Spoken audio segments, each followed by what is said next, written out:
اللہ کے سوا کسی اور کی اطاعت جس سے اللہ کی معصیت لازم آتی ہو، شرک۔ لا طاعت لمخلوق فی معصیت الخالق، مخلوق میں سے کسی کی اطاعت نہیں ہوگی کہ اس معاملے میں جس میں خالق کی معصیت لازم آ رہی۔ ہاں، خالق کے احکام کے اندر والدین کا حکم بھی مانو، اطاعت کرو، اساتذہ کا حکم مانو، کسی اور کو اپنا لیڈر مانا ہے اس کا حکم مانو، لیکن ناٹ بیونڈ وہ جو سرکل ہے کتاب و سنت کا، اس سے باہر نہیں۔ لا طاعت لمخلوق فی معصیت الخالق، یہ آپ الجبرے کے فارمولے کے طور پر اپنے سامنے رکھیے، اب اسے اپلائی کیجئے۔ جیسے فارمولوں کے ذریعے سے پھر بڑے بڑے وہ سم جو ہے وہ حل کیے جاتے تھے سوالات۔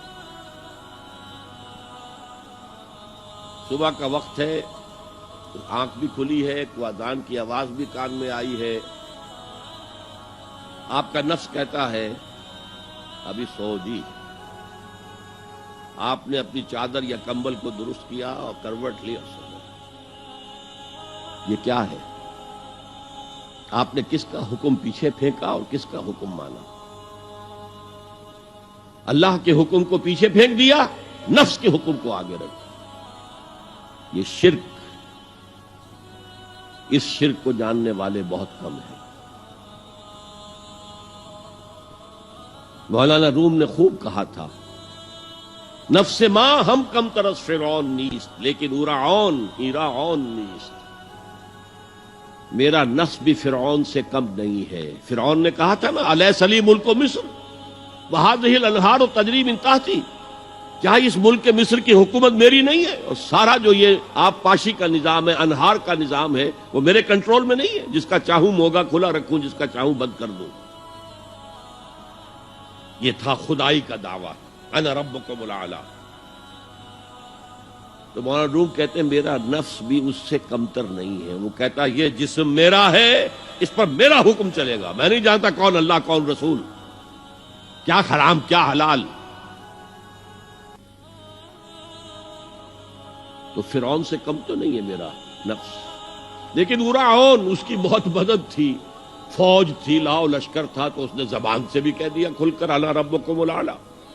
میں مسکین ہوں، غریب ہوں، میرے پاس کوئی طاقت نہیں ہے، میں زبان سے تو کچھ نہیں کہہ سکتا، اندر سے میرا نفس یہی کہتا۔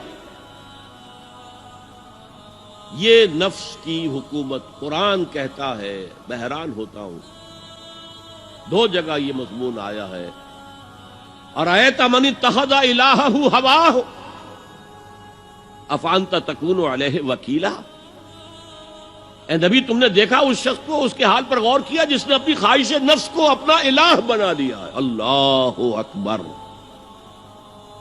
الہ، لا الہ الا اللہ، کلمہ توحید کا مرکزی لفظ یہاں آ رہا ہے، من اتخذ الہہ ہواہ، جس نے اپنی خواہش نفس کو اپنا معبود بنا لیا، الہ بنا لیا۔ افانت تکون علیہ وکیلا، کیا آپ ایسے شخص کی کوئی ذمہ داری لے سکتے ہیں؟ سود حرام ہوا کرے جی، حرام ورام،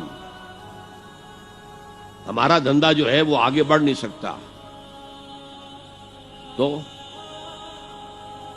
اللہ کے حکم کو پیچھے ڈالا، نفس کے تقاضے کو آگے رکھا۔ کون معبود ہے آپ کا؟ نام عبداللہ رکھیے، نام عبد الرحمن رکھیے، ہے عبد النفس، نفس کے بندے، نفس کے غلام۔ یہ میں نے یوں سمجھیے کہ جیسے میں نے ہجرت اور جہاد کی ڈیفینیشنز کی تھی۔ ہجرت کا بیس کیا ہے؟ پوچھا گیا ای الہجرت افضل یا رسول اللہ، اے اللہ کے رسول بتائیے سب سے اعلیٰ ہجرت کون سی ہے، افضل؟ فرمایا ان تہجر ما کرہ ربک، ہر اس چیز کو چھوڑ دو جو تمہارے رب کو پسند نہیں۔ آج رات ہی سے آپ ہجرت شروع کر سکتے ہیں۔ جائزہ لیجئے کیا کیا چیزیں میری زندگی میں خلاف شریعت ہے، تو اللہ کو ناپسند ہے، فیصلہ کیجئے کہ آج کے بعد نہیں ہوگی، ہجرت شروع ہو گئی، افضل الہجرہ، سب سے افضل ہجرت شروع ہو گئی۔ لیکن ٹاپ پر لے جائیے تو یہ ہجرت جب اللہ کے دین کو قائم کرنے کی جدوجہد اس مرحلے پر آ جائے کہ اب باطل کے ساتھ ٹکراؤ ہے اور اب چاہیے کہ ساری قوت ایک مرکز پر جمع ہو جائے، ہجرت فرض کر دی گئی، وہ ہجرت گھر بار چھوڑ کر، اہل و عیال کو چھوڑ کر، اور مکے کے بھیڑیوں کے رحم و کرم پر چھوڑ کر اپنے گھر والوں کو جو لوگ ہجرت کر کے آئے، حکم تھا۔ ہجرت مدینہ فرض تھی، ہجرت حبشہ فرض نہیں تھی، صرف اجازت تھی کہ جن سے سختیاں نہیں جھیلی جا رہی مزید وہ چلے جائیں۔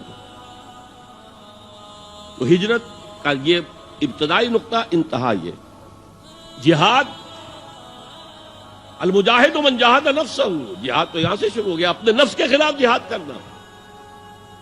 صبح نفس نے کہا ابھی سو جاؤ، آپ نے نفس کی بات کو رد کیا، اپنا کمبل اٹھا کے پھینکا، اٹھے، وضو کیا، نماز کے لیے آپ مسجد چل دیے، آپ نے جہاد کیا نفس کے خلاف۔ یہ افضل الجہاد ہے، اور سب سے چوٹی اوپر یہ ہے کہ جب وہ حق و باطل کی جنگ ہو تو جان ہتھیلی پر رکھ کر میدان میں حاضر ہو جاؤ۔ هي الحلقات تحفظني بآيات من القرآن